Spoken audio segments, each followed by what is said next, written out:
Kaip išgauti putlių lūpų efektą? Pirmiausia, pasirenku nude atspalvio pieštuką. Šiuo atveju naudoju Youngblood Au Naturel universalią spalvą, kuri lūpoms suteiks putlumo. Pirmiausia, pasižymiu viršutinį kupidono lanką, tuomet apačioje ir jungiu iš lūpų kampučių link vidurio. Taip jūs gausite taisyklingiausią lūpų formą ir gražiausiai pakartosite simetriją.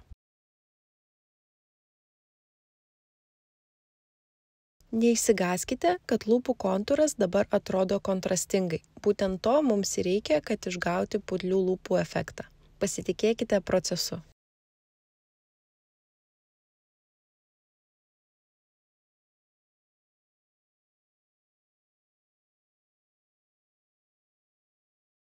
Šepetėlio pagalba išsklaidome lūpų kontūrą link vidaus, kad nebūtų tokios griežtos linijos.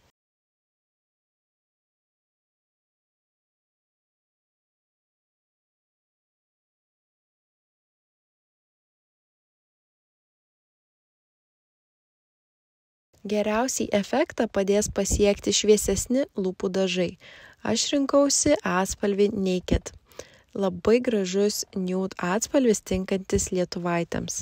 Ir žinoma, jeigu norisi suteikti papildomos apimties lūpoms bei drėkinimo, mums pagelbės blizgesys.